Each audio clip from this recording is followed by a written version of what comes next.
ਸੰਧੂ ਸਾਹਿਬ, ਹੁਣ ਦਿੱਲੀ ਪੁਲਿਸ ਨੇ ਖੁਲਾਸਾ ਕੀਤਾ ਹੈ ਕਿ ਸਿੱਧੂ ਮੂਸੇਵਾਲਾ ਦੇ ਕਤਲ ਦਾ ਮਾਸਟਰਮਾਈਂਡ ਲਾਰੈਂਸ ਬਿਸ਼ਨੋਈ ਹੀ ਹੈ। ਦਿੱਲੀ ਪੁਲਿਸ ਦੇ ਵਿਸ਼ੇਸ਼ ਸੈੱਲ ਨੇ ਪਹਿਲਾਂ ਉਹਦਾ 5 ਦਿਨ ਦਾ ਰਿਮਾਂਡ ਲਿਆ ਸੀ ਲਾਰੈਂਸ ਬਿਸ਼ਨੋਈ ਦਾ, ਔਰ ਉਸ ਦੌਰਾਨ ਉਹਨੇ ਕੁਝ ਜਿਹੜੀਆਂ ਗੱਲਾਂ ਕੀਤੀਆਂ ਸੀ ਉਹ ਵੀ ਮੀਡੀਆ ਦੇ ਨਾਲ ਸਾਂਝੀਆਂ ਕੀਤੀਆਂ ਗਈਆਂ। ਪਹਿਲਾਂ ਇਹ ਕਿਹਾ ਗਿਆ ਕਿ ਲਾਰੈਂਸ ਬਿਸ਼ਨੋਈ ਸਹਿਯੋਗ ਨਹੀਂ ਕਰ ਰਿਹਾ, ਫਿਰ ਉਸ ਤੋਂ ਬਾਅਦ ਇਹ ਖਬਰਾਂ ਆਈਆਂ ਕਿ ਲਾਰੈਂਸ ਬਿਸ਼ਨੋਈ ਨੇ ਕਿਹਾ ਕਿ ਇਸ ਸਾਰੇ ਮਾਮਲੇ ਦੇ ਪਿੱਛੇ ਗੋਲਡੀ ਬਰਾੜ ਦਾ ਹੱਥ ਹੈ, ਸਾਰਾ ਸਾਜ਼ਿਸ਼ ਕਰਤਾ ਉਹ ਹੈਗਾ। ਇੱਕ ਮੌਕੇ 'ਤੇ ਉਸਨੇ ਇਹ ਵੀ ਕਿਹਾ ਕਿ ਮੈਨੂੰ ਇਹਦੇ ਬਾਰੇ ਕੁਝ ਨਹੀਂ ਪਤਾ, ਅਸੀਂ ਇਹ ਕੰਮ ਕੀਤਾ ਹੀ ਨਹੀਂ, ਔਰ ਜਿਹੜੀ ਗੋਲਡੀ ਬਰਾੜ ਨੇ ਪੋਸਟ ਪਾਈ ਹੈ ਉਹਦੇ ਨਾਲ ਵੀ ਸਾਡਾ ਕੋਈ ਸੰਬੰਧ ਨਹੀਂ ਜੀ। ਹੁਣ ਇਹ ਚੌਥਾ ਬਿਆਨ ਜਿਹੜਾ ਉਹਦਾ ਆਇਆ ਹੈ ਔਰ ਜਿਹਦੇ ਬਾਰੇ ਖੁਲਾਸਾ ਦਿੱਲੀ ਪੁਲਿਸ ਨੇ ਕੀਤਾ ਹੈ, ਜਿਸ ਵਿੱਚ ਇਹ ਗੱਲ ਸਾਹਮਣੇ ਆਈ ਹੈ ਕਿ ਇਸ ਸਾਰੇ ਕਤਲकांड ਦਾ ਜੋ ਤਾਣਾ ਬਾਣਾ ਬੁਣਿਆ ਗਿਆ, ਜਿਸ ਤਰ੍ਹਾਂ ਇਸ ਨੂੰ ਅੰਜਾਮ ਦਿੱਤਾ ਗਿਆ, ਉਹਦੇ ਵਾਸਤੇ ਲਾਰੈਂਸ ਬਿਸ਼ਨੋਈ ਮੁੱਖ ਸਾਜ਼ਿਸ਼ ਕਰਤਾ ਹੈ। ਹੁਣ ਦੇਖੋ, ਪੁਲਿਸ ਉਸ ਬੰਦੇ ਦੀ ਜਾਂਚ ਕਰ ਰਹੀ ਹੈ ਜਿਹੜਾ ਪਹਿਲਾਂ ਹੀ ਜੇਲ੍ਹ ਦੇ ਵਿੱਚ ਬੈਠਾ ਹੋਇਆ ਹੈ ਜੀ। ਕਈ ਸਾਰੇ ਸਵਾਲ ਜਿਹੜੇ ਨਾ ਉਹ ਆਪਣੇ ਆਪ ਹੀ ਨਾਲ ਦੀ ਨਾਲ ਹੀ ਖੜੇ ਹੋ ਜਾਂਦੇ ਨੇ। ਪਹਿਲੀ ਗੱਲ ਤਾਂ ਸਭ ਤੋਂ ਆਪਾਂ ਇੱਥੋਂ ਸ਼ੁਰੂ ਕਰਦੇ ਹਾਂ ਕਿ ਜਦੋਂ ਸਿੱਧੂ ਮੂਸੇਵਾਲਾ ਦਾ ਕਤਲ ਹੋਇਆ ਤਾਂ ਤੁਰੰਤ ਬਾਅਦ ਗੋਲਡੀ ਬਰਾੜ ਨੇ ਕੈਨੇਡਾ ਤੋਂ ਪੋਸਟ ਪਾ ਦਿੱਤੀ ਕਿ ਇਹ ਕਤਲ ਅਸੀਂ ਕੀਤਾ ਹੈ, ਲਾਰੈਂਸ ਬਿਸ਼ਨੋਈ ਦੇ ਗਰੁੱਪ ਨੇ ਕੀਤਾ ਹੈ ਜੀ। ਉਹ ਪਹਿਲੇ ਦਿਨ ਹੀ ਉਸਨੇ ਇਹ ਗੱਲ ਮੰਨ ਲਈ ਕਿ ਸਾਡੇ ਗਰੁੱਪ ਨੇ ਇਹ ਕਤਲ ਕੀਤਾ ਹੈ। ਉਸ ਤੋਂ ਬਾਅਦ ਇੱਕ ਸ਼ਾਹਰੁਖ ਖਾਨ ਨਾਂ ਦਾ ਬੰਦਾ ਜਿਹੜਾ ਉੱਥੇ ਸੀ, ਉਹਨੇ ਇਹ ਗੱਲ ਮੰਨੀ ਕਿ ਹਾਂ ਇਹਦੀ ਸਾਜ਼ਿਸ਼ ਇੱਥੇ ਘੜੀ ਗਈ ਹੈ ਜੇਲ੍ਹ ਦੇ ਵਿੱਚ। ਲਾਰੈਂਸ ਬਿਸ਼ਨੋਈ ਨੇ ਗੋਲਡੀ ਬਰਾੜ ਨਾਲ ਫੋਨ ਦੇ ਉੱਤੇ ਗੱਲ ਕੀਤੀ ਹੈ। ਪਹਿਲਾਂ ਇਹ ਜਿਹੜਾ ਕਤਲ ਕਰਨ ਦੀ ਸੁਪਾਰੀ ਮੈਨੂੰ ਦਿੱਤੀ ਗਈ ਸੀ, ਮੈਂ ਪਿੰਡ ਵਿੱਚ ਰੈਕੀ ਵੀ ਕੀਤੀ, ਪਿੰਡ ਵਿੱਚ ਗਿਆ ਵੀ, ਪਰ ਉੱਥੇ ਅਸਾਲਟਾਂ ਵਾਲੇ ਕਮਾਂਡੋ ਦੇਖਣ ਤੋਂ ਬਾਅਦ ਸਾਨੂੰ ਹੌਸਲਾ ਨਹੀਂ ਪਿਆ ਅੱਗੇ ਜਾਣ ਦਾ, ਅਸੀਂ ਪਿੱਛੇ ਮੁੜ ਕੇ ਆ ਗਏ। ਫਿਰ ਮੈਂ ਆਪਣੇ ਆਪ ਨੂੰ ਇਸ ਮਾਮਲੇ ਨਾਲੋਂ ਵੱਖ ਕਰ ਲਿਆ। ਇਹ ਵੀ ਉਸਨੇ ਦੱਸਿਆ ਕਿ ਜਿਹੜੀ ਬਲੈਰੋ ਗੱਡੀ ਵਿੱਚ ਅਸੀਂ ਰੈਕੀ ਕਰਨ ਗਏ ਸੀ, ਉਸੇ ਬਲੈਰੋ ਗੱਡੀ ਨੂੰ ਬਾਅਦ ਵਿੱਚ ਕਤਲ ਵਾਸਤੇ ਵਰਤਿਆ ਗਿਆ। ਕਿ ਇਹਨਾਂ ਸਾਰਾ ਮਾਮਲਿਆਂ ਦੀ ਪੁਲਿਸ ਨੇ ਪੜਤਾਲ ਕਰ ਲਈ ਹੈ। ਇਹ ਜਿਹੜੇ ਹੁਣ ਤੱਕ ਇੰਨੇ ਸਾਰੇ ਬਿਆਨ ਆਏ ਨੇ, ਅਤੇ ਉਸ ਤੋਂ ਬਾਅਦ ਹੁਣ ਗੱਲ ਫੇਰ ਮੁੜ ਘੁੜ ਕੇ ਉੱਥੇ ਹੀ ਆ ਗਈ ਹੈ ਕਿ ਇਹ ਸਾਰੇ ਦੇ ਪਿੱਛੇ ਸਾਜ਼ਿਸ਼ ਕਰਤਾ ਜਿਹੜਾ ਹੈ ਉਹ ਲਾਰੈਂਸ ਬਿਸ਼ਨੋਈ ਹੈ ਜੀ। ਮਤਲਬ ਜਦੋਂ ਇਹ ਗੱਲ ਕਲੀਅਰ ਹੋ ਚੁੱਕੀ ਹੈ ਤਾਂ ਫਿਰ ਇਹ ਪਤਾ ਵੀ ਲਾਇਆ ਜਾਣਾ ਚਾਹੀਦਾ ਹੈ ਕਿ ਜੇਲ੍ਹ ਦੇ ਇੱਕ ਸਪੈਸ਼ਲ ਸੈੱਲ ਦੇ ਵਿੱਚ ਬੈਠਾ ਲਾਰੈਂਸ ਬਿਸ਼ਨੋਈ ਕਿਸ ਤਰ੍ਹਾਂ ਦੇ ਫੋਨ ਨਾਲ, ਕਿਹੜੇ ਸਿਮ ਨਾਲ, ਕਿੱਥੋਂ, ਕਿਹਦੇ ਨਾਲ ਕਿਵੇਂ ਗੱਲ ਕਰ ਰਿਹਾ ਹੈ। ਇਹ ਸਾਰੀ ਗੱਲ ਜਿਹੜੀ ਹੈ ਇਹ ਕਿਵੇਂ ਪੋਸੀਬਲ ਹੋ ਸਕੀ ਹੈ ਜੀ।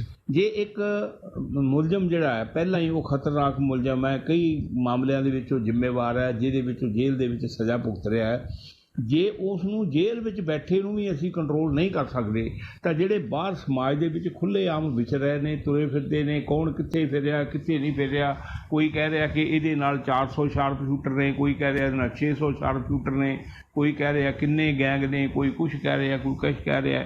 ਇਹ ਸਾਰਾ ਕੁਛ ਜਿਹੜਾ ਲੋਕਾਂ ਦੇ ਮਨਾਂ ਵਿੱਚ ਤਾਂ ਦਹਿਸ਼ਤ ਪੈਦਾ ਕਰ ਰਿਹਾ ਕਿ ਇੰਨੇ ਸਾਰੇ ਗੈਂਗਸਟਰ ਨੇ, ਇੰਨੇ ਸਾਰੇ ਸ਼ਾਰਪ ਸ਼ੂਟਰ ਨੇ, ਉਹ ਘੁੰਮ ਰਹੇ ਨੇ, ਔਰ ਕਿਸ ਬੰਦੇ ਦੇ ਮਤਲਬ ਕਿੱਥੇ ਕਿਸੇ ਨਾਲ ਕੋਈ ਭਾਣਾ ਵਾਪਰ ਜਾਵੇ ਇਹਦੇ ਬਾਰੇ ਵੀ ਕੁਝ ਨਹੀਂ ਕਿਹਾ ਜਾ ਸਕਦਾ। ਜਿਸ ਤਰ੍ਹਾਂ ਅਚਨਚੇਤ ਸਿੱਧੂ ਮੂਸੇਵਾਲਾ ਦਾ ਕਤਲ ਹੋਇਆ, ਉਹਦੇ ਤੋਂ ਬਾਅਦ ਪੰਜਾਬ ਦੇ ਲੋਕ ਜਿਹੜੇ ਨੇ ਉਹ ਕਾਫੀ ਸਦਮੇ ਦੇ ਵਿੱਚ ਨੇ ਕਿ ਇਹ ਕਿਸ ਤਰ੍ਹਾਂ ਭਾਣਾ ਵਾਪਰਿਆ। ਔਰ ਪੰਜਾਬ ਪੁਲਿਸ ਜਿਹੜੀ ਹੈ ਉਹ ਵੀ ਹੁਣ ਤੱਕ ਆਪਾਂ ਦੇਖੀਏ ਤਾਂ ਇਸ ਸਾਰਾ ਕੁਛ ਸਾਰੇ ਮਾਮਲੇ ਦੀ ਆੜ ਵਿੱਚ ਜੇ ਸਾਰੀਆਂ ਜਾਣਕਾਰੀਆਂ ਮੀਡੀਆ ਦੇ ਨਾਲ ਸਾਂਝੀਆਂ ਕੀਤੀਆਂ ਗਈਆਂ ਨੇ, ਮੀਡੀਆ ਨੂੰ ਦੱਸਿਆ ਗਿਆ ਹੈ, ਤਾਂ ਜਿਹੜੀ ਉਹਦੇ ਕੋਲੋਂ ਜੋ ਵੀ ਇਨਪੁਟ ਮਿਲੀ ਹੈ ਉਹ ਪੰਜਾਬ ਪੁਲਿਸ ਨਾਲ ਵੀ ਸ਼ੇਅਰ ਕੀਤੀ ਗਈ ਹੋਏਗੀ।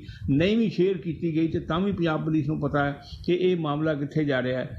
ਔਰ ਇਸ ਦੌਰਾਨ ਇੱਕ ਜਿਹੜਾ ਲਾਰੈਂਸ ਬਿਸ਼ਨੋਈ ਦਾ ਭਾਣਜਾ ਸੀ ਉਹ ਵੀ ਆ ਕੇ ਵਿੱਚੋਂ ਇਸ ਚੀਜ਼ ਦਾ ਇਕਬਾਲ ਕਰ ਗਿਆ ਕਿ ਇਹਨੂੰ ਮਾਰਨ ਵਿੱਚ ਤਾਂ ਸਾਰੀ ਜਿਹੜੀ ਹੈ ਸਾਜ਼ਿਸ਼ ਮੇਰੀ ਹੈ, ਮੈਂ ਤਿਆਰ ਕੀਤਾ, ਮੈਂ ਆਪਦੇ ਹੱਥਾਂ ਨਾਲ ਇਹਨੂੰ ਗੋਲੀ ਮਾਰੀ ਹੈ। ਇੱਕ ਥਿਊਰੀ ਉਹ ਹੈ। ਪੰਜਾਬ ਪੁਲਿਸ ਉਹਦੇ ਉੱਤੇ ਵੀ ਕਾਫੀ ਸਮਾਂ ਕੰਮ ਕਰਦੀ ਰਹੀ ਕਿ ਹਾਂ ਲਾਰੈਂਸ ਬਿਸ਼ਨੋਈ ਜੀ ਇਹ ਸਾਰੇ ਕਤਲकांड ਲਈ ਜ਼ਿੰਮੇਵਾਰ ਹੈ। ਮਤਲਬ ਜਿਹੜੇ ਲੋਕ ਪੁਲਿਸ ਦੀ ਗ੍ਰਿਫਤ ਵਿੱਚ ਨੇ, ਪਕੜ ਵਿੱਚ ਨੇ, ਜੇਲ੍ਹਾਂ ਵਿੱਚ ਬੈਠੇ ਹੋਏ ਨੇ, ਜਾਂ ਹੁਣ ਤੱਕ ਇਹ ਕਹਿ ਰਹੇ ਆ ਕਿ ਇੰਨੇ ਲੋਕ ਅਸੀਂ ਗ੍ਰਿਫਤਾਰ ਕਰ ਲਏ ਨੇ, ਰੈਕੀ ਵਾਲੇ ਗ੍ਰਿਫਤਾਰ ਕਰ ਲਏ ਨੇ, ਹਥਿਆਰ ਮੁਹੱਈਆ ਕਰਾਉਣ ਵਾਲੇ ਗ੍ਰਿਫਤਾਰ ਕਰ ਲਏ ਨੇ, ਅਤੇ ਗੱਲ ਕਿਸੇ ਸਿੱਟੇ 'ਤੇ ਅਜੇ ਤੱਕ ਵੀ ਨਹੀਂ ਪਹੁੰਚ ਸਕੀ। ਮਤਲਬ ਉਹਦੇ ਕਤਲकांड ਤੋਂ ਲੈ ਕੇ ਕੱਲ੍ਹ ਉਹਦਾ ਭੋਗ ਵੀ ਪੈ ਗਿਆ, ਹੁਣ ਤੱਕ ਅਜੇ ਤੱਕ ਇਸ ਥਿਊਰੀ ਦੇ ਉੱਤੇ ਹੀ ਕੰਮ ਹੋ ਰਿਹਾ ਕਿ ਇਹਦੇ ਪਿੱਛੇ ਕਿਹਦਾ ਹੱਥ ਹੈ ਅਤੇ ਕੌਣ ਜ਼ਿੰਮੇਵਾਰ ਹੈ।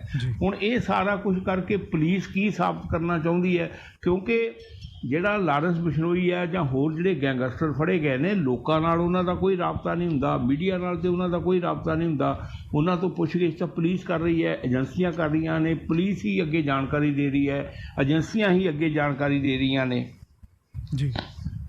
ਕੁਝ ਸ਼ਾਰਪ ਸ਼ੂਟਰ ਜਿਹੜੇ ਨੇ ਉਹਨਾਂ ਨੂੰ ਹੀ ਗ੍ਰਿਫਤਾਰ ਕੀਤਾ ਗਿਆ ਵੱਖ-ਵੱਖ ਥਾਵਾਂ ਦੇ ਉੱਤੋਂ। ਪਰ ਜਿਹੜੇ ਲੋਕਾਂ ਨੇ ਜਿਨ੍ਹਾਂ ਨੇ ਕਤਲ ਕੀਤਾ ਸਿੱਧੂ ਮੂਸੇਵਾਲਾ ਦਾ ਉਸ ਦਿਨ, ਉਹਨਾਂ ਵਿੱਚੋਂ ਅਜੇ ਤੱਕ ਕੋਈ ਵੀ ਗ੍ਰਿਫਤਾਰ ਨਹੀਂ ਕੀਤਾ ਜਾ ਸਕਿਆ। ਇਹ ਵੀ ਬੜੀ ਹੈਰਾਨਗੀ ਦੀ ਗੱਲ ਹੈ ਕਿ ਉਹ ਦਿਨ ਦਿਹਾੜੇ ਸ਼ਰੇਆਮ ਕਤਲ ਕਰਕੇ ਪੰਜਾਬ ਦੇ ਇੱਕ ਪਿੰਡ ਦੇ ਵਿੱਚੋਂ ਕਿਸ ਪਾਸੇ ਨੂੰ ਉਹ ਉੱਡ ਗਏ ਨੇ ਕਿ ਉਹਨਾਂ ਨੂੰ ਲੱਭਿਆ ਨਹੀਂ ਜਾ ਸਕਿਆ। ਜੇ ਉਹਨਾਂ ਨੂੰ ਨਹੀਂ ਲੱਭਿਆ ਜਾ ਸਕਿਆ ਤੇ ਫਿਰ ਜਿਹੜੇ ਬਾਕੀ ਸਾਰੇ ਮਾਮਲੇ ਨੇ ਉਹ ਪੁਲਿਸ ਜਾਂ ਸੁਰੱਖਿਆ ਏਜੰਸੀਆਂ ਜਿਹੜੀਆਂ ਨੇ ਉਹ ਕਿਵੇਂ ਸਮਝਾਉਣਗੀਆਂ।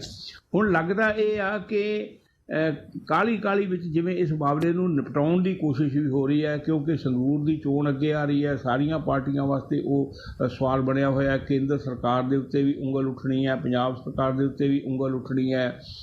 ਦੂਜੇ ਪਾਸੇ ਜਿਹੜੀ ਉਹਦੀ ਜਾਂਚ ਕੀਤੀ ਜਾਣੀ ਹੈ, ਉਹਦਾ ਇੱਕ ਵੱਖਰਾ ਮਸਲਾ ਹੈ ਕਿ ਉਹਦੇ ਮਾਤਾ ਪਿਤਾ ਵੀ ਇਹ ਮੰਗ ਕਰ ਰਹੇ ਨੇ ਕਿ ਸਾਨੂੰ ਇਨਸਾਫ ਦਿੱਤਾ ਜਾਵੇ, ਇਹਦੀ ਜਾਂਚ ਕੇਂਦਰੀ ਏਜੰਸੀਆਂ ਤੋਂ ਕਰਵਾਈ ਜਾਵੇ। ਪਹਿਲਾਂ ਇਹ ਕਿਹਾ ਗਿਆ ਸੀ ਕਿ ਹਾਈ ਕੋਰਟ ਦੇ ਸਿਟਿੰਗ ਕਿਸੇ ਜੱਜ ਤੋਂ ਕਰਵਾਈ ਜਾਵੇ, ਉਹ ਗੱਲ ਵੀ ਪੂਰੀ ਨਹੀਂ ਹੋਈ। ਫਿਰ ਇੱਕ ਸਪੈਸ਼ਲ ਇਨਵੈਸਟੀਗੇਸ਼ਨ ਟੀਮ ਪੰਜਾਬ ਸਰਕਾਰ ਵੱਲੋਂ ਬਣਾਈ ਗਈ, ਉਹ ਜਾਂਚ ਕਰ ਰਹੀ ਹੈ। ਪਰ ਇਹ ਸਾਰੇ ਮਾਮਲੇ ਦੇ ਵਿੱਚ ਨਾ ਅਜੇ ਤੱਕ ਇੰਨਾ ਜ਼ਿਆਦਾ ਰੋਲ ਘਚੋਲਾ ਹੈ ਕਿ ਕੋਈ ਗੱਲ ਜਿਹੜੀ ਹੈ ਉਹ ਸਮਝ ਨਹੀਂ ਆ ਰਹੀ ਕਿ ਕਿਹਦੀਆਂ ਕਿਹੜਾ ਨੁਕਤਾ ਕਿਹਦੇ ਨਾਲ ਜੁੜ ਰਿਹਾ, ਕਿਹਦੀਆਂ ਕੜੀਆਂ ਜਿਹੜੀਆਂ ਨੇ ਉਹ ਕਿਹਦੇ ਨਾਲ ਕੜੀਆਂ ਜੁੜ ਰਹੀਆਂ ਨੇ, ਔਰ ਕਿੱਥੋਂ ਮਾਮਲਾ ਸ਼ੁਰੂ ਹੋਇਆ ਕਿੱਥੇ ਗਿਆ, ਇਸ ਚੀਜ਼ ਦਾ ਅਜੇ ਤੱਕ ਕੋਈ ਪੱਕੇ ਤੌਰ 'ਤੇ ਖੁਲਾਸਾ ਨਹੀਂ ਹੋ ਸਕਿਆ। ਇਹ ਗੱਲ ਜਿੱਥੇ ਅੱਜ ਦਿੱਲੀ ਪੁਲਿਸ ਦਾ ਵਿਸ਼ੇਸ਼ ਸੈੱਲ ਪਹੁੰਚਿਆ, ਇਹ ਗੱਲ ਤਾਂ ਪਹਿਲੇ ਦਿਨ ਹੀ ਆ ਗਈ ਸੀ ਜਦੋਂ ਗੋਲਡੀ ਬਰਾੜ ਨੇ ਪੋਸਟ ਪਾਈ ਸੀ ਕਿ ਹਾਂ ਜੀ ਇਹ ਮਾਮਲਾ ਲਾਰੈਂਸ ਬਿਸ਼ਨੋਈ ਨੇ ਕਰਾਇਆ। ਦੂਜਾ, ਇਹਦੀ ਪੁਸ਼ਟੀ ਸ਼ਾਹਰੁਖ ਨੇ ਕਰ ਦਿੱਤੀ, ਉਹਨੇ ਵੀ ਕਿਹਾ ਜੀ ਲਾਰੈਂਸ ਬਿਸ਼ਨੋਈ ਨੇ ਕਿਹਾ। ਫਿਰ ਜਿਹੜੀਆਂ ਏਜੰਸੀਆਂ ਨੇ 10 ਦਿਨ ਦਾ ਉਹਦਾ ਰਿਮਾਂਡ ਲੈ ਕੇ ਉਹਦੇ ਕੋਲੋਂ ਕਿਹੜੀ ਜਾਣਕਾਰੀ ਨਵੀਂ ਹੈ ਜਿਹੜੀ ਪ੍ਰਾਪਤ ਕਰ ਰਹੀਆਂ ਨੇ ਤੇ ਉਹਦੇ ਆਧਾਰ ਦੇ ਉੱਤੇ ਕੀ ਕੀਤਾ ਗਿਆ ਹੈ ਜੀ। ਹਾਂਜੀ ਸੰਧੂ ਸਾਹਿਬ, ਸਿੱਧੂ ਮੂਸੇਵਾਲਾ ਦੀ ਅੰਤਿਮ ਅਰਦਾਸ ਮੌਕੇ ਜਿਹੜੇ ਉਹਨਾਂ ਦੇ ਹਜ਼ਾਰਾਂ ਪ੍ਰਸ਼ੰਸਕ ਪਹੁੰਚੇ, ਉਹਨਾਂ ਨੇ ਉਹਨਾਂ ਨੂੰ ਸ਼ਰਧਾਂਜਲੀ ਦਿੱਤੀ ਤੇ ਵਿਸ਼ੇਸ਼ ਤੌਰ ਤੇ ਉਹਨਾਂ ਦੇ ਪਿਤਾ ਜੀ ਬਲਕੌਰ ਸਿੰਘ ਸਿੱਧੂ ਜੀ ਨੇ ਜਿਹੜੀਆਂ ਉੱਥੇ ਗੱਲਾਂ ਕੀਤੀਆਂ, ਉਹਨਾਂ ਨੂੰ ਸੁਣ ਕੇ ਬਹੁਤ ਸਾਰੇ ਲੋਕ ਉੱਥੇ ਭਾਵੁਕ ਹੋ ਗਏ। ਗੱਲਾਂ ਹੀ ਇਸ ਤਰ੍ਹਾਂ ਦੀਆਂ ਸੀ ਜਿਹੜੀਆਂ ਭਾਵੁਕ ਕਰਨ ਵਾਲੀਆਂ ਸੀ। ਬਲਕਿ ਆਪਾਂ ਇਹ ਕਹੀਏ ਕਿ ਜਿਸ ਦਿਨ ਦਾ ਸਿੱਧੂ ਮੂਸੇਵਾਲਾ ਦਾ ਕਤਲ ਹੋਇਆ ਉਸ ਦਿਨ ਤੋਂ ਲੈ ਕੇ ਹੀ ਪੰਜਾਬ ਦੇ ਲੋਕ ਜਿਹੜੇ ਨੇ ਬਹੁਤ ਸਾਰੇ ਉਹ ਇਸ ਮਾਮਲੇ 'ਚ ਭਾਵੁਕ ਹੋਏ ਨੇ, ਕਿਉਂਕਿ ਜਿਸ ਢੰਗ ਦੇ ਨਾਲ ਵੱਖ-ਵੱਖ ਸ਼ਹਿਰਾਂ ਦੇ ਵਿੱਚ ਸ਼ਰਧਾਂਜਲੀ ਸਮਾਗਮ ਕੀਤੇ ਜਾ ਰਹੇ ਨੇ, ਕੈਂਡਲ ਮਾਰਚ ਕੀਤੇ ਜਾ ਰਹੇ ਨੇ, ਸ਼ੋਕ ਸਭਾਵਾਂ ਕੀਤੀਆਂ ਜਾ ਰਹੀਆਂ ਨੇ, ਦੇਸ਼ਾਂ ਵਿਦੇਸ਼ਾਂ ਦੇ ਵਿੱਚ ਗੂਗਲ ਦੇ ਉੱਤੇ ਉਸ ਨੂੰ ਸਰਚ ਕੀਤਾ ਜਾ ਰਿਹਾ। 150 ਦੇ ਕਰੀਬ ਦੇਸ਼ਾਂ ਵਿੱਚ ਸਿੱਧੂ ਮੂਸੇਵਾਲਾ ਨੂੰ ਗੂਗਲ ਉੱਤੇ ਸਰਚ ਕੀਤਾ ਗਿਆ। ਪਾਕਿਸਤਾਨ ਜਿਹੜਾ ਸਾਰੇ ਦਾ ਸਾਰਾ ਉਹ ਇਸ ਗੱਲ ਲਈ ਅਫਸੋਸ ਪ੍ਰਗਟ ਕਰ ਰਿਹਾ, ਖਾਸ ਕਰਕੇ ਪਾਕਿਸਤਾਨੀ ਪੰਜਾਬ ਦੇ ਵਿੱਚ ਜਿਹੜੇ ਲੋਕ ਆ ਉਹ ਇਸ ਗੱਲ ਨੂੰ ਯਾਦ ਕਰਕੇ ਰੋਂਦੇ ਦਿਖਾਈ ਦਿੱਤੇ, ਔਰ ਅਫਰੀਕੀ ਦੇਸ਼ਾਂ ਦੇ ਵਿੱਚ ਵੀ ਲੋਕ ਜਿਹੜੇ ਉਹ ਰੋਂਦੇ ਦਿਖਾਈ ਦਿੱਤੇ। ਔਰ ਕੱਲ੍ਹ ਤੇ ਫਿਰ ਮੌਕਾ ਹੀ ਇਹੋ ਜਿਹਾ ਸੀਗਾ ਕਿ ਜਿੱਥੇ ਆਪਣੇ ਆਪ ਹੀ ਇਨਸਾਨ ਕੋਈ ਨਾ ਵੀ ਬੋਲੇ ਤਦ ਵੀ ਉਹ ਉੱਥੇ ਜਾ ਕੇ ਮਾਹੌਲ ਐਸਾ ਸੀ ਕਿ ਉਹ ਭਾਵੁਕ ਹੋ ਜਾਂਦਾ ਹੈ। ਲੱਖਾਂ ਲੋਕ ਉੱਥੇ ਪਹੁੰਚੇ ਨੇ। ਕੱਲ੍ਹ ਮੀਡੀਆ ਦੇ ਵਿੱਚ ਕੁਝ ਖਬਰਾਂ ਇਹ ਵੀ ਆਈਆਂ ਨੇ ਕਿ 3 ਲੱਖ ਦੇ ਕਰੀਬ ਲੋਕ ਪਹੁੰਚੇ ਨੇ, ਕੋਈ ਕਹਿ ਰਿਹਾ ਇਸ ਤੋਂ ਵੀ ਵੱਧ ਪਹੁੰਚੇ ਨੇ। ਪਰ ਜੇ ਇਸ ਤੋਂ ਵੱਧ ਆਪਾਂ ਗਿਣਤੀ ਦੇ ਚੱਕਰ 'ਚ ਨਾ ਵੀ ਪਈਏ ਤਾਂ ਕੱਲ੍ਹ ਮਾਨਸਾ ਸ਼ਹਿਰ ਜਿਹੜਾ ਹੈ ਪੂਰੇ ਤਰ੍ਹਾਂ ਇੰਝ ਲੱਗਦਾ ਸੀ ਜਿਵੇਂ ਉੱਥੇ ਲੋਕਾਂ ਦਾ ਹੜ੍ਹ ਆਇਆ ਹੋਵੇ। ਕਿਸੇ ਪਾਸੇ ਨੂੰ ਟ੍ਰੈਫਿਕ ਚੱਲਣ ਵਾਸਤੇ ਜਗ੍ਹਾ ਹੀ ਨਹੀਂ ਸੀ ਬਚਦੀ। ਪੂਰੇ ਬਾਜ਼ਾਰ ਗਲੀਆਂ ਸਭ ਜਿਹੜੀਆਂ ਨੇ ਉਹ ਭਰੀਆਂ ਪਈਆਂ ਸੀ। ਦਾਣਾ ਮੰਡੀ ਦੇ ਵਿੱਚ ਜਿੱਥੇ ਲੋਕਾਂ ਦੇ ਬੈਠਣ ਲਈ ਪ੍ਰਬੰਧ ਕੀਤਾ ਗਿਆ ਸੀ ਉਹਦੇ ਤੋਂ ਬਾਹਰ ਉਸ ਤੋਂ ਜ਼ਿਆਦਾ ਲੋਕ ਬੈਠੇ ਸੀ। ਜਿੰਨਿਆਂ ਦਾ ਪ੍ਰਬੰਧ ਕੀਤਾ ਸੀ ਉਸ ਤੋਂ ਵੱਧ ਗਿਣਤੀ ਦੇ ਵਿੱਚ ਲੋਕ ਬਾਹਰ ਬੈਠੇ ਸੀ, ਸੜਕਾਂ ਦੇ ਉੱਤੇ ਤੁਰੇ ਫਿਰ ਰਹੇ ਸੀ। ਇਹਨਾਂ ਦੇ ਵਿੱਚ ਬੱਚੇ ਤੋਂ ਲੈ ਕੇ ਬਜ਼ੁਰਗ ਤੱਕ ਲੋਕ ਸ਼ਾਮਲ ਸੀ। ਕੋਈ ਛੋਟੀ ਉਮਰ ਦੇ ਬੱਚੇ ਜਿਹੜੇ ਆਪਣੇ ਮਾਪਿਆਂ ਨਾਲ ਜਾਂ ਆਪਣੇ ਭੈਣਾਂ ਭਰਾਵਾਂ ਨਾਲ ਰਿਸ਼ਤੇਦਾਰਾਂ ਦੇ ਨਾਲ ਆਏ ਸੀ, ਜਿਨ੍ਹਾਂ ਨੂੰ ਸਿੱਧੂ ਮੂਸੇਵਾਲਾ ਵਾਂਗੂ ਕੱਪੜੇ ਪਹਿਨਾਏ ਗਏ ਸੀ।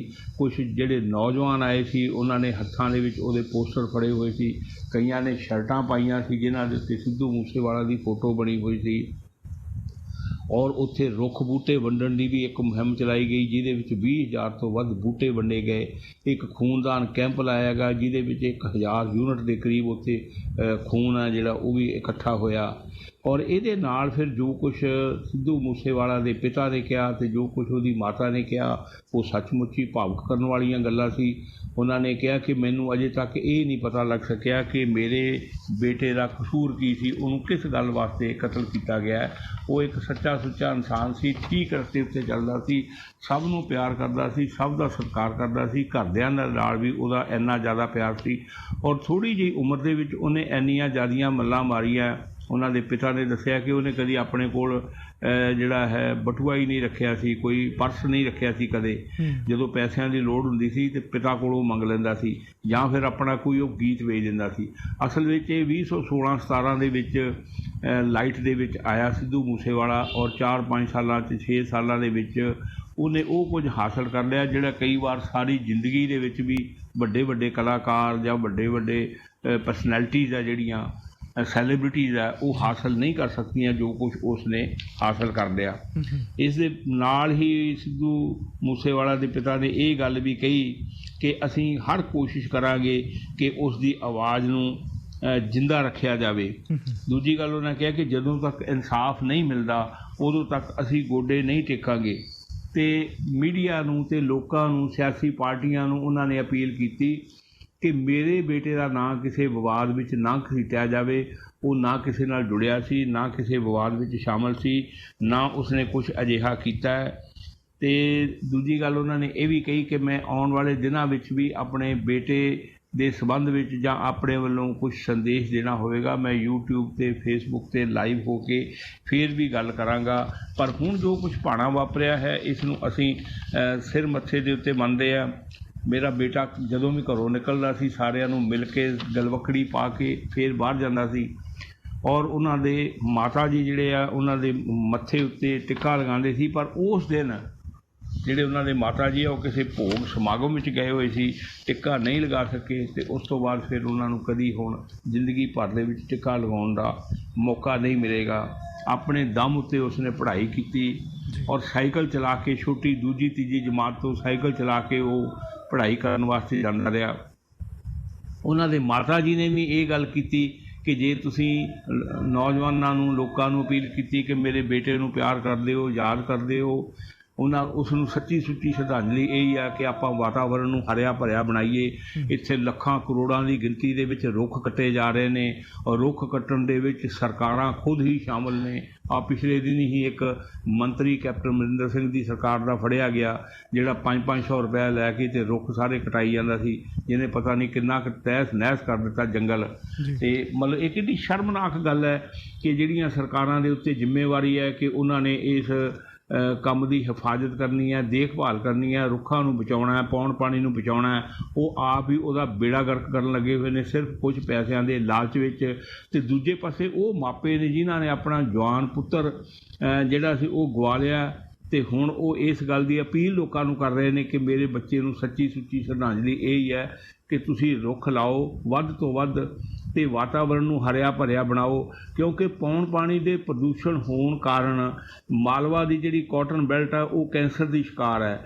ਘਰ ਘਰ ਦੇ ਵਿੱਚ ਕੈਂਸਰ ਦੇ ਮਰੀਜ਼ ਪਏ ਨੇ। ਸਿੱਧੂ ਮੂਸੇਵਾਲਾ ਉਹਨਾਂ ਕੈਂਸਰ ਦੇ ਮਰੀਜ਼ਾਂ ਦੀ ਮਦਦ ਵੀ ਕਰਦਾ ਸੀ, ਔਰ ਉਸ ਬੈਲਟ ਨੂੰ ਕੈਂਸਰ ਤੋਂ ਉਦੋਂ ਹੀ ਕੱਢਿਆ ਜਾ ਸਕਦਾ ਹੈ ਜੇ ਇੱਥੇ ਦਾ ਪੌਣ ਪਾਣੀ ਸਵੱਛ ਹੋਵੇ, ਲੋਕਾਂ ਨੂੰ ਸਾਫ਼ ਸੁਥਰੀ ਹਵਾ ਮਿਲੇ ਸਾਹ ਲੈਣ ਵਾਸਤੇ, ਅਤੇ ਪਾਣੀ ਜਿਹੜਾ ਹੈ ਉਹਦੇ ਵਿੱਚ ਵੀ ਜ਼ਹਿਰਾਂ ਨਾ ਘੋਲੀਆਂ ਜਾਣ। ਫੈਕਟਰੀਆਂ ਦਾ ਪਾਣੀ, ਖਾਦਾਂ ਦਾ ਪਾਣੀ, ਪੈਸਟੀਸਾਈਡ ਦਾ ਪਾਣੀ ਉਹ ਜਿਹੜਾ ਉਹਨਾਂ ਦੇ ਵਿੱਚ ਨਾ ਘੋਲਿਆ ਜਾਵੇ, ਦਰਿਆਵਾਂ ਦੇ ਵਿੱਚ, ਨਹਿਰਾਂ ਦਾ ਪਾਣੀ ਸਾਫ਼ ਹੋਵੇ, ਸ਼ੁੱਧ ਹੋਵੇ। ਮਤਲਬ ਇਸ ਤਰ੍ਹਾਂ ਦੀਆਂ ਅਪੀਲਾਂ ਉਹਨਾਂ ਨੇ ਕੀਤੀਆਂ। ਔਰ ਉਹਨਾਂ ਦੀ ਜਿੱਥੇ ਅੰਤਮ ਸੰਸਕਾਰ ਕੀਤਾ ਗਿਆ ਸੀ ਉੱਥੇ ਇੱਕ ਯਾਦਗਾਰ ਵੀ ਬਣਾਈ ਗਈ ਹੈ, ਜਿੱਥੇ ਬਹੁਤ ਸਾਰੇ ਨੌਜਵਾਨ ਉਹਨਾਂ ਨੂੰ ਸਿਜਦਾ ਕਰਨ ਵਾਸਤੇ ਉੱਥੇ ਗਏ, ਔਰ ਕਈ ਤਾਂ ਮੱਥਾ ਵੀ ਟੇਕ ਰਹੇ ਸੀ, ਪੈਸੇ ਵੀ ਚੜ੍ਹਾ ਰਹੇ ਸੀ। ਫਿਰ ਪਰਿਵਾਰ ਵੱਲੋਂ ਉੱਥੇ ਇੱਕ ਬੋਰਡ ਲਾ ਕੇ ਅਪੀਲ ਕੀਤੀ ਗਈ ਲੋਕਾਂ ਨੂੰ ਕਿ ਇੱਥੇ ਪੈਸੇ ਨਾ ਚੜ੍ਹਾਏ ਜਾਣ, ਪੈਸੇ ਸਿਰਫ ਸ਼੍ਰੀ ਗੁਰੂ ਗ੍ਰੰਥ ਸਾਹਿਬ ਜੀ ਅੱਗੇ ਹੀ ਮੱਥਾ ਟੇਕਿਆ ਜਾਵੇ, ਇੱਥੇ ਨਹੀਂ। ਇੱਥੇ ਜੇ ਤੁਸੀਂ ਮੱਥਾ ਟੇਕਣਾ ਹੈ, ਸ਼ਰਧਾਂਜਲੀ ਦੇਣੀ ਹੈ, ਸਿਜਦਾ ਕਰਨਾ ਹੈ, ਤਾਂ ਤੁਸੀਂ ਬੂਟੇ ਲਾਓ। ਔਰ ਇਸ ਢੰਗ ਦੇ ਨਾਲ ਹੀ ਅਸੀਂ ਆਪਣੇ ਵਾਤਾਵਰਨ ਦੀ, ਆਪਣੇ ਲੋਕਾਂ ਦੀ ਰਾਖੀ ਕਰ ਸਕਦੇ ਹਾਂ। ਸੋ ਇਸ ਭੋਗ ਸਮਾਗਮ ਦੇ ਨਾਲ, ਸ਼ਰਧਾਂਜਲੀ ਸਮਾਗਮ ਦੇ ਨਾਲ ਸਿੱਧੂ ਮੂਸੇਵਾਲਾ ਦੀ ਲਾਈਫ ਦਾ ਜਿਹੜਾ ਇੱਕ ਚੈਪਟਰ ਆਪਾਂ ਸਮਝਦੇ ਹਾਂ ਕਿ ਉਹ ਕਲੋਜ਼ ਹੋ ਗਿਆ। ਪਰ ਜਿਵੇਂ ਉਹਨਾਂ ਦੇ ਬਾਪ ਨੇ ਕਿਹਾ ਕਿ ਮੈਂ ਉਹਨਾਂ ਦੀ ਆਵਾਜ਼ ਨੂੰ ਜਿੰਦਾ ਰੱਖਾਂਗਾ, ਔਰ ਉਹ ਆਪਣੇ ਗੀਤਾਂ ਦੇ ਰਾਹੀਂ, ਆਪਣੇ ਜਿਹੜੀਆਂ ਯਾਦਾਂ ਨੇ ਉਹਨਾਂ ਦੀਆਂ ਉਹ ਤਾਜ਼ਾ ਰਹਿਣਗੀਆਂ ਲੋਕਾਂ ਦੇ ਮਨਾਂ ਵਿੱਚ ਹਮੇਸ਼ਾ ਲਈ। ਜੀ। ਹਾਂਜੀ। ਸੰਧੂ ਸਾਹਿਬ, ਬਿਕਰਮ ਮਜੀਠੀਆ ਦੀ ਪਤਨੀ ਨੇ ਡੀਜੀਪੀ ਨੂੰ ਖੱਤ ਲਿਖਿਆ, ਉਹਦੇ 'ਚ ਉਹਨਾਂ ਨੇ ਲਿਖਿਆ, ਕਹਿੰਦੇ ਮਜੀਠੀਆ ਸਾਹਿਬ ਦੀ ਜਾਨ ਨੂੰ ਖਤਰਾ। ਬਿਲਕੁਲ ਜੀ। ਬਿਕਰਮ ਮਜੀਠੀਆ ਦੀ ਪਤਨੀ ਜਿਹੜੀ ਹੈ ਗਨੀਵ ਕੌਰ ਮਜੀਠੀਆ, ਜੀ, ਜਿਨ੍ਹਾਂ ਨੇ ਇਸ ਵਾਰ ਮਜੀਠਾ ਤੋਂ ਚੋਣ ਲੜੀ ਸੀ, ਕਿਉਂਕਿ ਹਰ ਵਾਰ ਉੱਥੋਂ ਬਿਕਰਮ ਮਜੀਠੀਆ ਲੜਦੇ ਸੀ। ਇਸ ਵਾਰੀ ਬਿਕਰਮ ਮਜੀਠੀਆ ਨੂੰ ਨਵਜੋਤ ਸਿੱਧੂ ਨੇ ਚੁਣੌਤੀ ਦਿੱਤੀ ਸੀ ਕਿ ਤੂੰ ਮੇਰੇ ਮੁਕਾਬਲੇ ਆ ਕੇ ਅੰਮ੍ਰਿਤਸਰ ਤੋਂ ਚੋਣ ਲੜ, ਤੇ ਬਿਕਰਮ ਮਜੀਠੀਆ ਨੇ ਉੱਥੋਂ ਕਾਗਜ਼ ਭਰ ਦਿੱਤੇ ਤੇ ਆਪਣੀ ਜਗ੍ਹਾ ਦੇ ਉੱਤੇ ਆਪਣੀ ਪਤਨੀ ਨੂੰ ਮੈਦਾਨ ਵਿੱਚ ਉਤਾਰਿਆ ਔਰ ਉਹ ਜਿੱਤ ਕੇ ਵਿਧਾਇਕ ਬਣ ਗਏ। ਜੀ। ਅਕਾਲੀ ਦਲ ਦੇ ਸਿਰਫ 3 ਹੀ ਵਿਧਾਇਕ ਚੁਣੇ ਗਏ ਸੀ, ਜਿਨ੍ਹਾਂ ਦੇ ਵਿੱਚੋਂ ਇੱਕ ਗਨੀਵ ਕੌਰ ਮਜੀਠੀਆ ਹੈ। ਗਨੀਵ ਕੌਰ ਮਜੀਠੀਆ ਨੇ ਹੁਣ ਪੰਜਾਬ ਦੇ ਡੀਜੀਪੀ ਨੂੰ ਪੱਤਰ ਲਿਖਿਆ ਹੈ ਕਿ ਮੇਰੇ ਪਤੀ ਨੂੰ ਜੇਲ੍ਹ ਦੇ ਵਿੱਚ ਖਤਰਾ ਹੈ। 7 ਸਫ਼ਿਆਂ ਦੀ ਚਿੱਠੀ ਦੇ ਵਿੱਚ ਬਹੁਤ ਕੁਝ ਵੇਰਵੇ ਲਿਖੇ ਨੇ ਉਹਨਾਂ ਨੇ। ਆਪਾਂ ਸਾਰੇ ਵੇਰਵਿਆਂ 'ਚ ਨਾ ਜਾ ਕੇ ਸਿਰਫ ਉਹ ਗੱਲ ਕਰਦੇ ਹਾਂ ਕਿ ਜਿਹਦੇ ਉੱਤੇ ਉਹਨਾਂ ਨੇ ਧਿਆਨ ਕੇਂਦਰਿਤ ਕੀਤਾ ਹੈ ਔਰ ਸਿੱਧਾ ਇਸ਼ਾਰਾ ਕੀਤਾ ਹੈ ਜਿਹੜੇ ਜੇਲ੍ਹਾਂ ਦੇ ADGP ਨੇ ਹਰਪ੍ਰੀਤ ਸਿੱਧੂ, ਕਿਹਾ ਗਿਆ ਕਿ ਉਹਨਾਂ ਨੂੰ ਹਟਾਇਆ ਜਾਵੇ। ਜੇ ਉਹ ਇਸ ਅਹੁਦੇ ਉੱਤੇ ਬਰਕਰਾਰ ਰਹਿਣਗੇ ਤਾਂ ਮੇਰੇ ਪਤੀ ਦੀ ਜਾਨ ਨੂੰ ਉੱਥੇ ਖਤਰਾ ਹੋ ਸਕਦਾ ਹੈ ਜਾਂ ਉਹਨਾਂ ਨੂੰ ਕਿਸੇ ਹੋਰ ਕੇਸ ਦੇ ਵਿੱਚ ਫਸਾਇਆ ਜਾ ਸਕਦਾ ਹੈ, ਉਲਝਾਇਆ ਜਾ ਸਕਦਾ ਹੈ। ਉਹਨਾਂ ਨੇ ਹਰਪ੍ਰੀਤ ਸਿੱਧੂ ਦੀ ਕਾਬਲੀਅਤ ਉੱਤੇ ਵੀ ਸ਼ੱਕ ਪ੍ਰਗਟ ਕੀਤਾ, ਕਿਹਾ ਕਿ ਜਦੋਂ ਸਿੱਧੂ STF ਦੇ ਮੁਖੀ ਸੀ ਤਾਂ ਉਦੋਂ ਵੀ ਉਹ ਡਰੱਗਸ ਦੀ ਵਿਕਰੀ ਰੋਕਣ ਵਿੱਚ ਅਸਫਲ ਰਹੇ। ਉਸ ਸੰਬੰਧ ਦੇ ਵਿੱਚ ਉਹ ਕੁਝ ਨਹੀਂ ਕਰ ਸਕੇ। ਸਿਰਫ ਗਲਤ ਮਤ ਬਿਆਨ ਜਿਹੜੇ ਸੀ ਉਹ ਦਰਜ ਕਰਵਾਉਂਦੇ ਰਹੇ ਲੋਕਾਂ ਕੋਲੋਂ। ਇੱਕ ਗੱਲ ਉਹਨਾਂ ਨੇ ਹੋਰ ਕੀਤੀ ਹੈ ਕਿ ਜਿਹੜਾ ਸਿੱਧੂ ਪਰਿਵਾਰ ਹੈ ਅਤੇ ਮਜੀਠੀਆ ਪਰਿਵਾਰ ਹੈ, ਇਹਨਾਂ ਦੇ ਵਿੱਚ ਆਪਸ ਵਿੱਚ ਕਾਫੀ ਰੰਜਿਸ਼ ਚੱਲ ਰਹੀ ਹੈ, ਜਿਹਨੂੰ ਖੂਨੀ ਰੰਜਿਸ਼ ਦਾ ਨਾਂ ਦਿੱਤਾ ਉਹਨਾਂ ਨੇ ਕਿ ਇਹ ਆਪਸੀ ਰੰਜਿਸ਼ ਜਿਹੜੀ ਹੈ ਉਹ ਚੱਲ ਰਹੀ ਹੈ ਔਰ ਇਸ ਰੰਜਿਸ਼ ਕਾਰਨ ਹਰਪ੍ਰੀਤ ਸਿੱਧੂ ਜਿਹੜੇ ਨੇ ਉਹ ਬਦਲਾ ਲੈਣ ਦੀ ਕੋਸ਼ਿਸ਼ ਕਰ ਸਕਦੇ ਨੇ। ਉਹਨਾਂ ਨੇ ਕਿਹਾ ਕਿ ਸਿੱਧੂ ਪਰਿਵਾਰ ਇਹ ਦੋਸ਼ ਲਾ ਰਿਹਾ ਹੈ ਕਿ ਉਹਨਾਂ ਦੇ ਪਰਿਵਾਰ ਨਾਲ ਸੰਬੰਧਿਤ ਇੱਕ ਔਰਤ ਨੂੰ ਮਜੀਠੀਆ ਪਰਿਵਾਰ ਨੇ ਮਾਰ ਦਿੱਤਾ ਸੀ। ਸੰਧੂ ਸਾਹਿਬ, ਜੇ ਹੁਣ ਆਪਾਂ ਗੱਲ ਕਰ ਲਈਏ ਕਿ ਪੰਜਾਬ ਦੀਆਂ ਜੇਲ੍ਹਾਂ ਦੇ ਵਿੱਚ ਜਿਹੜਾ ਮੋਬਾਈਲ ਫੋਨਾਂ ਦਾ ਸਿਲਸਿਲਾ ਉਹ ਲੱਗਦਾ ਵੀ ਪੁਲਿਸ ਦੇ ਕਾਬੂ ਤੋਂ ਬਾਹਰ ਹੁੰਦਾ ਪ੍ਰਤੀਤ ਹੁੰਦਾ। ਲੁਧਿਆਣੇ ਦੀ ਜੇਲ੍ਹ ਦੇ ਵਿੱਚੋਂ 5 ਮੋਬਾਈਲ ਫੋਨ ਫਿਰ ਤੋਂ ਲੱਭੇ ਨੇ। ਵਾਸੂ ਜੀ, ਪੰਜਾਬ ਦੀਆਂ ਜੇਲ੍ਹਾਂ ਦੇ ਵਿੱਚ ਇਸ ਕਰਕੇ ਮੋਬਾਈਲਾਂ ਦਾ ਸਿਲਸਿਲਾ ਜਿਹੜਾ ਇਹ ਪੁਲਿਸ ਦੇ ਕਾਬੂ ਤੋਂ, ਸਰਕਾਰ ਦੇ ਕਾਬੂ ਤੋਂ ਬਾਹਰ ਹੁੰਦਾ ਜਾ ਰਿਹਾ, ਕਿਉਂਕਿ ਇਹਦੇ ਵਿੱਚ ਜਿਹੜਾ ਜੇਲ੍ਹਾਂ ਦਾ ਸਟਾਫ ਹੈ, ਪੁਲਿਸ ਦੇ ਲੋਕ ਹੈ ਜਾਂ ਹੋਰ ਹੈ, ਉਹਨਾਂ ਦੀ ਮਿਲੀ ਭੁਗਤ ਤੋਂ ਬਗੈਰ, ਮਦਦ ਤੋਂ ਬਗੈਰ ਜੇਲ੍ਹਾਂ ਦੇ ਵਿੱਚ ਮੋਬਾਈਲ ਜਾ ਨਹੀਂ ਸਕਦੇ। ਆਪਾਂ ਪਹਿਲਾਂ ਵੀ ਖਬਰ 'ਚ ਗੱਲ ਕੀਤੀ ਸੀ ਕਿ ਲਾਰੈਂਸ ਬਿਸ਼ਨੋਈ ਦੇ ਕੋਲ ਤਿਹਾੜ ਜੇਲ੍ਹ ਵਰਗੀ ਸਖਤ ਪ੍ਰਬੰਧਾਂ ਦੇ ਅਧੀਨ ਉਹਦੇ ਕੋਲ ਵੱਖ-ਵੱਖ ਸਿਮ ਅਤੇ ਵੱਖ-ਵੱਖ ਮੋਬਾਈਲ ਜਿਹੜੇ ਨੇ ਉਹ ਕਿਸ ਤਰ੍ਹਾਂ ਪਹੁੰਚ ਜਾਂਦੇ ਨੇ। ਇਸੇ ਤਰ੍ਹਾਂ ਹੀ ਪੰਜਾਬ ਦੀਆਂ ਜੇਲ੍ਹਾਂ ਦੇ ਵਿੱਚ ਪਹੁੰਚ ਜਾਂਦੇ ਨੇ। ਪਿਛਲੇ ਦਿਨਾਂ ਦੇ ਵਿੱਚ ਬਹੁਤ ਸਾਰੇ ਵੱਖ-ਵੱਖ ਜੇਲ੍ਹਾਂ ਤੋਂ ਫੜੇ ਗਏ ਮੋਬਾਈਲ ਔਰ ਉਸ ਤੋਂ ਬਾਅਦ ਪੰਜਾਬ ਸਰਕਾਰ ਨੇ ਐਲਾਨ ਕੀਤਾ ਸੀ ਕਿ ਪੰਜਾਬ ਦੀਆਂ ਜੇਲ੍ਹਾਂ ਨੂੰ ਅਸੀਂ ਮੋਬਾਈਲਾਂ ਤੋਂ ਮੁਕਤ ਬਣਾਵਾਂਗੇ, ਕਿਉਂਕਿ ਜੇਲ੍ਹਾਂ ਵਿੱਚ ਅਪਰਾਧੀ ਕਿਸਮ ਦੇ ਲੋਕ ਬੈਠੇ ਹੁੰਦੇ ਨੇ। ਉਹ ਮੋਬਾਈਲ ਲੈ ਕੇ ਬਾਹਰ ਫਿਰ ਜਿਹੜੇ ਉਹਨਾਂ ਦੇ ਹੋਰ ਲੋਕ ਉਹਨਾਂ ਨਾਲ ਰਾਏ ਨਾਲ ਮਿਲਦੇ ਜੁਲਦੇ ਜਾਂ ਅਪਰਾਧੀ ਕਿਸਮ ਦੇ ਲੋਕ ਹੁੰਦੇ ਉਹਨਾਂ ਨਾਲ ਤਾਲਮੇਲ ਕਰਕੇ ਫਿਰ ਵੀ ਉਹ ਕਈ ਤਰ੍ਹਾਂ ਦੀਆਂ ਜਿਹੜੀਆਂ ਖੇਡਾਂ ਖੇਡਦੇ ਨੇ ਅੰਦਰ ਬੈਠੇ ਬਿਠਾਏ। ਇਸ ਕਰਕੇ ਸਰਕਾਰ ਘੱਟੋ ਘੱਟ ਇਹ ਕੰਮ ਨੂੰ ਹੀ ਕੱਟ ਕਰ ਦੇਵੇ ਤਾਂ ਮੇਰਾ ਖਿਆਲ ਹੈ ਕਈ ਮਸਲੇ ਹੱਲ ਹੋ ਸਕਦੇ ਨੇ, ਪਰ ਸਰਕਾਰ ਨੂੰ ਅਜੇ ਤੱਕ ਇਸ ਚੀਜ਼ ਦਾ ਕੋਈ ਤੋੜ ਨਹੀਂ ਲੱਭਿਆ। ਹੁਣ ਕੱਲ੍ਹ 5 ਮੋਬਾਈਲ ਲੁਧਿਆਣਾ ਜੇਲ੍ਹ ਦੇ ਵਿੱਚ ਹਵਾਲਾਤੀਆਂ ਕੋਲੋਂ ਮਿਲੇ ਨੇ। ਉਹ ਜਦੋਂ ਇੱਕ ਬੈਰਕ ਦੇ ਵਿੱਚ ਤਲਾਸ਼ੀ ਲਈ ਗਈ ਆ, ਹਵਾਲਾਤੀਆਂ ਤੋਂ 5 ਮੋਬਾਈਲ ਮਿਲੇ ਨੇ। ਜਿਹੜੀਆਂ ਬਾਕੀ ਦੀਆਂ ਬੈਰਕਾਂ ਨੇ ਉਦੋਂ ਤੱਕ ਉੱਥੇ ਦੇ ਮੋਬਾਈਲ ਗਾਇਬ ਹੋ ਗਏ ਹੋਣਗੇ। ਜਾਂ ਤਾਂ ਇੱਕੋ ਟਾਈਮ ਦੇ ਉੱਤੇ ਇੰਨੀ ਫੋਰਸ ਲਿਜਾ ਕੇ ਸਾਰੀਆਂ ਜਿਹੜੀਆਂ ਬੈਰਕਾਂ ਨੇ ਉਹਨਾਂ ਦੇ ਵਿੱਚ ਛਾਪਾ ਮਾਰਿਆ ਜਾਵੇ। ਦੂਜੀ ਗੱਲ ਇਹ ਹੈ ਕਿ ਜਿੰਨਾ ਚਿਰ ਤੱਕ ਜਿਹੜਾ ਜੇਲ੍ਹ ਦਾ ਪ੍ਰਸ਼ਾਸਨ ਹੈ ਉਹ ਸਖਤੀ ਨਹੀਂ ਕਰਦਾ, ਬਲਕਿ ਉਹ ਆਪ ਸਾਫ ਸੁਥਰਾ ਨਹੀਂ ਹੁੰਦਾ, ਪੰਜਾਬ ਪੁਲਿਸ ਜਿਹੜੀ ਹੈ ਉਹਦੇ ਵਿੱਚ ਸਾਰੇ ਲੋਕ ਜਿਹੜੇ ਨੇ ਉਹ ਇਸ ਢੰਗ ਦੇ ਨਾਲ ਕੰਮ ਨਹੀਂ ਕਰਦੇ ਕਿ ਅਸੀਂ ਦੇਸ਼ ਹਿੱਤ ਵਿੱਚ, ਪੰਜਾਬ ਹਿੱਤ ਵਿੱਚ ਕੰਮ ਕਰਨਾ ਹੈ, ਉਦੋਂ ਤੱਕ ਇਹ ਚੀਜ਼ਾਂ ਰੁਕ ਨਹੀਂ ਸਕਦੀਆਂ ਜਿੰਨਾ ਮਰਜ਼ੀ ਕੋਈ ਸਰਕਾਰ ਜ਼ੋਰ ਲਾ ਲਵੇ। ਜਦੋਂ ਤੱਕ ਇਹਦੇ ਵਿੱਚ ਲੋਕ ਬੈਠੇ ਨੇ, ਗਲਤ ਨੀਤੀ ਵਾਲੇ ਭ੍ਰਿਸ਼ਟ ਲੋਕ ਬੈਠੇ ਨੇ, ਰਿਸ਼ਵਤਖੋਰ ਲੋਕ ਬੈਠੇ ਨੇ, ਉਦੋਂ ਤੱਕ ਇਹ ਸਿਲਸਿਲਾ ਚੱਲਦਾ ਹੀ ਰਹੇਗਾ। ਤੇ ਸੰਧੂ ਸਾਹਿਬ, ਪੰਜਾਬ 'ਚ ਸ਼ਰਾਬ ਸਸਤੀ ਹੋ ਗਈ ਜੀ?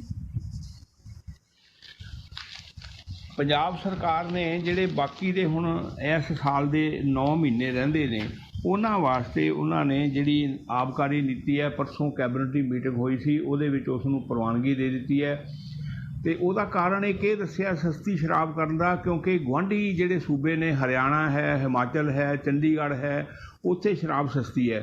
ਫਿਰ ਉੱਥੋਂ ਸ਼ਰਾਬ ਸਮਗਲ ਕਰਕੇ ਪੰਜਾਬ ਦੇ ਵਿੱਚ ਲਿਆਂਦੀ ਜਾਂਦੀ ਹੈ ਤੇ ਪੰਜਾਬ ਨੂੰ ਲਾਸ ਹੁੰਦਾ ਹੈ, ਜਦ ਕਿ ਜਿਹੜੇ ਸਮਗਲਰ ਨੇ ਉਹ ਉਹਦੇ ਵਿੱਚ ਪੈਸਾ ਕਮਾ ਲੈਂਦੇ ਨੇ। ਹੁਣ ਸਰਕਾਰ ਨੇ ਇਹ ਫੈਸਲਾ ਕੀਤਾ ਹੈ ਕਿ ਅਸੀਂ ਉਹਨਾਂ ਦੇ ਬਰਾਬਰ ਹੀ ਇਸ ਦੇ ਰੇਟ ਰੱਖਾਂਗੇ ਤਾਂ ਕਿ ਲੋਕਾਂ ਨੂੰ ਚੰਡੀਗੜ੍ਹ ਤੋਂ, ਹਰਿਆਣਾ ਤੋਂ, ਹਿਮਾਚਲ ਤੋਂ, ਜੰਮੂ ਕਸ਼ਮੀਰ ਤੋਂ ਸ਼ਰਾਬ ਜਿਹੜੀ ਆ ਉਹ ਨਾ ਲਿਆਉਣੀ ਪਵੇ, ਉਹ ਇੱਥੇ ਲੈ ਸਕਣ। ਨਾਲ ਉਹਨਾਂ ਨੇ ਟੀਚਾ ਵੀ ਮਿਥਿਆ ਹੈ ਕਿ ਅਸੀਂ ਲਗਭਗ 10,000 ਕਰੋੜ ਰੁਪਏ ਦਾ ਟੀਚਾ ਜਿਹੜਾ ਰੱਖਿਆ, 9648 ਕਰੋੜ ਰੁਪਏ ਦਾ ਟੀਚਾ ਰੱਖਿਆ ਕਿ ਇਸ ਤਰ੍ਹਾਂ ਇਸ ਸਾਲ ਅਸੀਂ ਇੰਨਾ ਮਾਲੀਆ ਇਹਦੇ ਤੋਂ ਕਮਾਵਾਂਗੇ। ਹੁਣ ਸਸਤੀ ਸ਼ਰਾਬ ਕਰਕੇ ਮਾਲੀਆ ਕਿਸ ਤਰ੍ਹਾਂ ਕਮਾਉਣਗੇ? ਇਹਦਾ ਮਤਲਬ ਹੈ ਕਿ ਉਹਦੀ ਵਿਕਰੀ ਬਹੁਤ ਜ਼ਿਆਦਾ ਹੋਏਗੀ। ਜਿਹੜਾ ਕੋਟਾ ਸਿਸਟਮ ਸੀ ਉਹ ਵੀ ਖਤਮ ਕਰ ਦਿੱਤਾ ਗਿਆ। ਪਹਿਲਾਂ ਜਿਹੜੀ ਵਿਦੇਸ਼ੀ ਸ਼ਰਾਬ ਹੈ, ਬੀਅਰ ਹੈ, ਉਹਦਾ ਕੋਟਾ ਇੱਕ ਨਿਰਧਾਰਤ ਹੁੰਦਾ ਸੀ ਕਿ ਕਿਸ ਠੇਕੇ ਨੂੰ ਕਿੰਨੀ ਦਿੱਤੀ ਜਾਣੀ ਹੈ, ਕਿਸ ਲਾਇਸੈਂਸ ਨੂੰ ਕਿੰਨੀ ਸ਼ਰਾਬ ਦਿੱਤੀ ਜਾਣੀ ਹੈ। ਹੁਣ ਉਹ ਲਿਮਟ ਜਿਹੜੀ ਉਹਦੀ ਹਟਾ ਲਈ ਗਈ ਹੈ। ਇਹਦਾ ਮਤਲਬ ਹੈ ਕਿ ਜਿੰਨੀ ਡਿਮਾਂਡ ਹੋਏਗੀ ਉਨੀ ਸਪਲਾਈ ਉਹਨਾਂ ਨੂੰ ਕੀਤੀ ਜਾਵੇਗੀ। ਜਦ ਕਿ ਪਿਛਲੇ ਸਾਲ ਦਾ ਜਿਹੜਾ ਟੀਚਾ ਸੀ 7200 ਕਰੋੜ ਰੁਪਏ ਦਾ, ਉਹ ਵੀ ਸਰਕਾਰ ਪੂਰਾ ਨਹੀਂ ਕਰ ਸਕੀ। ਉਹਨਾਂ ਨੂੰ 6200 ਕਰੋੜ ਰੁਪਇਆ ਹੀ ਮਿਲਿਆ ਸੀ ਜੀ। ਇਸ ਵਾਰ ਸਰਕਾਰ ਜਿਹੜੀ ਉਹ ਚਾਹੁੰਦੀ ਹੈ ਕਿ ਅਸੀਂ ਇਹ ਟੀਚਾ ਜਿਹੜਾ ਪ੍ਰਾਪਤ ਕਰ ਲਵਾਂਗੇ, ਸਸਤੀ ਸ਼ਰਾਬ ਕਰਕੇ ਜ਼ਿਆਦਾ ਸ਼ਰਾਬ ਵੇਚ ਕੇ ਅਸੀਂ ਇਹਦੇ ਤੋਂ ਪੈਸੇ ਕਮਾ ਲਵਾਂਗੇ। ਹੁਣ ਸਰਕਾਰ ਦੀ ਇਹ ਨੀਤੀ ਕਿੰਨੀ ਕੁ ਅਸਰਦਾਰ ਹੁੰਦੀ ਹੈ, 1 ਜੁਲਾਈ ਤੋਂ ਇਹ ਲਾਗੂ ਹੋਣੀ ਹੈ, ਇਹ ਉਸ ਤੋਂ ਬਾਅਦ ਹੀ ਪਤਾ ਲੱਗੇਗਾ। ਤੇ ਸੰਧੂ ਸਾਹਿਬ ਜੀ, ਬਹੁਤ ਹੀ ਕੁਇਕਲੀ ਆਪਾਂ 30 ਸੈਕਿੰਡਸ ਦੇ ਵਿੱਚ ਇਹ ਗੱਲ ਵੀ ਕਰ ਲਈਏ ਕਿ ਸਰਕਾਰ ਨੇ ਫਸਲਾਂ ਤੋਂ ਜਿਹੜਾ MSP ਆ ਉਹ ਵਧਾਇਆ ਥੋੜ੍ਹਾ, ਪਰ ਕਿਸਾਨ ਆਗੂਆਂ ਨੇ ਕਿਹਾ ਵੀ ਉਹਨਾਂ ਨੂੰ ਇਹ ਗੱਲ ਮਨਜ਼ੂਰ ਨਹੀਂ। ਕਿਸਾਨ ਆਗੂ ਕਿਉਂਕਿ ਬਹੁਤ ਜ਼ਿਆਦਾ ਮੰਗ ਕਰ ਰਹੇ ਸੀਗੇ। ਕਿਸਾਨ ਆਗੂ ਤਾਂ ਪਹਿਲੀ ਗੱਲ ਹੈ ਕਿ ਸਵਾਮੀਨਾਥਨ ਕਮਿਸ਼ਨ ਦੀ ਜਿਹੜੀ ਰਿਪੋਰਟ ਆ ਉਹਦੇ ਅਕੋਰਡਿੰਗਲੀ ਮੰਗ ਕਰ ਰਹੇ ਨੇ ਕਿ ਜਿੰਨੀ ਲਾਗਤ ਆਉਂਦੀ ਹੈ ਕਿਸੇ ਫਸਲ ਦੇ ਉੱਤੇ, ਉਹਦੇ ਵਿੱਚ 50% ਦੀ ਮੁਨਾਫਾ ਜੋੜ ਕੇ ਕਿਸਾਨਾਂ ਨੂੰ ਉਸ ਜਿਨਸ ਦਾ, ਸੰਬੰਧਿਤ ਜਿਨਸ ਦਾ ਮੁੱਲ ਦਿੱਤਾ ਜਾਵੇ। ਇੱਕ ਗੱਲ ਇਹ ਆ। ਦੂਜੀ ਗੱਲ ਇਹ ਆ ਕਿ ਸਾਰੀਆਂ ਫਸਲਾਂ ਦੇ ਉੱਤੇ MSP ਨਹੀਂ ਹੈ। ਘੱਟੋ ਘੱਟ ਜਿਹੜੀ ਸਹਾਇਕ ਕੀਮਤ ਆ ਸਾਰੀਆਂ ਫਸਲਾਂ ਦੇ ਉੱਤੇ ਨਹੀਂ। ਜਿਨ੍ਹਾਂ ਫਸਲਾਂ ਦੇ ਉੱਤੇ ਨਿਰਧਾਰਤ ਹੈ ਉਹਨਾਂ ਦੇ ਵਿੱਚ ਜਿਹੜੀਆਂ ਕੁਝ ਫਸਲਾਂ ਨੇ 16-17 ਉਹਨਾਂ ਦੇ ਵਿੱਚ ਹੀ ਕੁਛ ਵਾਧਾ ਕੀਤਾ ਗਿਆ। ਹੁਣ ਆਪਾਂ ਜੇ ਦੇਖੀਏ ਪੰਜਾਬ ਦੀ ਗੱਲ ਕਰੀਏ ਤਾਂ ਪੰਜਾਬ ਦੇ ਵਿੱਚ ਸਾਉਣੀ ਦੀ ਫਸਲ ਜਿਹੜੀ ਆ ਪ੍ਰਮੁੱਖ ਤੌਰ ਦੇ ਉੱਤੇ ਝੋਨੇ ਦੀ ਫਸਲ ਹੈ, ਔਰ ਝੋਨੇ ਦਾ ਰੇਟ ਪਿਛਲੇ ਸੀਜ਼ਨ ਦੇ ਵਿੱਚ 1940 ਰੁਪਏ ਪ੍ਰਤੀ ਕੁਇੰਟਲ ਸੀਗਾ ਜਿਹੜਾ ਸਧਾਰਨ ਝੋਨਾ ਹੈ, ਤੇ ਇਸ ਵਾਰੀ ਉਸ ਨੂੰ 2040 ਕੀਤਾ, 100 ਰੁਪਇਆ ਵਧਾਇਆ ਦੋਨਾਂ ਕੈਟਾਗਰੀਆਂ ਵਿੱਚ ਹੀ। ਜਿਹੜਾ A ਗ੍ਰੇਡ ਦਾ ਝੋਨਾ ਹੈ, ਧਾਨ ਹੈ, ਉਹਦੇ ਵਿੱਚ ਵੀ 100 ਰੁਪਇਆ ਵਧਾਇਆ, 1960 ਤੋਂ 2060 ਕੀਤਾ ਤੇ ਉਹਨੂੰ 1940 ਤੋਂ 2040 ਕੀਤਾ। ਇਸ ਰੇਸ਼ੋ ਦੇ ਵਿੱਚ ਹੀ ਬਾਕੀ ਜਿਹੜੀਆਂ ਫਸਲਾਂ ਨੇ ਉਹਨਾਂ ਦੇ ਰੇਟ ਵੀ ਵਧਾਏ ਗਏ ਨੇ। ਜਵਾਰ, ਬਾਜਰਾ, ਰਾਂਗੀ, ਮੱਕਾ, ਇਹਨਾਂ ਦੇ ਉੱਤੇ ਮੂੰਗੀ ਦੀ ਦਾਲ, ਇਹਨਾਂ ਦੇ ਉੱਤੇ ਵੀ ਇਸੇ ਸਕੀਮ ਦੇ ਨਾਲ ਹੀ ਰੇਟ ਕਿਸੇ ਦੇ ਉੱਤੇ 100, ਕਿਸੇ ਤੇ 200, ਕਿਸੇ ਤੇ 300 ਇੰਨਾ ਕੁ ਰੇਟ ਵਧਾਇਆ ਗਿਆ, ਜਦ ਕਿ ਕਿਸਾਨਾਂ ਵੱਲੋਂ ਜ਼ਿਆਦਾ ਮੰਗ ਕੀਤੀ ਜਾ ਰਹੀ ਸੀ। ਇਸ ਕਰਕੇ ਕਿਸਾਨ ਆਗੂਆਂ ਨੇ ਕਿਹਾ ਕਿ ਇਹ ਤਾਂ ਉਸਦੇ ਮੂੰਹ ਵਿੱਚ ਜੀਰਾ ਦੇਣ ਵਾਲੀ ਗੱਲ ਹੈ। ਜਿੰਨੀ ਕੁ ਇਹ ਵਾਧਾ ਕੀਤਾ ਗਿਆ ਇਹਦੇ ਵਿੱਚ, ਇਹਦੇ ਨਾਲ ਕਿਸਾਨਾਂ ਦੇ ਖਰਚੇ ਪੂਰੇ ਨਹੀਂ ਹੋ ਸਕਦੇ। ਸਰਕਾਰ ਨੂੰ ਇਹਦੇ ਉੱਤੇ ਦੁਬਾਰਾ ਤੋਂ ਵਿਚਾਰ ਕਰਨਾ ਚਾਹੀਦਾ, ਸੋਧ ਕਰਨੀ ਚਾਹੀਦੀ ਹੈ, ਨਹੀਂ ਤਾਂ ਕਿਸਾਨ ਜਿਹੜੇ ਨੇ ਉਹ ਸੰਘਰਸ਼ ਕਰਨ ਲਈ ਮਜਬੂਰ ਹੋਣਗੇ। ਸੰਧੂ ਸਾਹਿਬ, ਇਹ ਸਾਰੀਆਂ ਖਬਰਾਂ ਸਾਡੇ ਨਾਲ ਸਾਂਝੀਆਂ ਕਰਨ ਲਈ ਬਹੁਤ ਧੰਨਵਾਦ ਜੀ। ਕੱਲ੍ਹ ਫਿਰ ਗੱਲ ਕਰਾਂਗੇ। ਠੀਕ ਹੈ ਜੀ, ਧੰਨਵਾਦ ਬਖਸ਼ੂ ਜੀ, ਧੰਨਵਾਦ।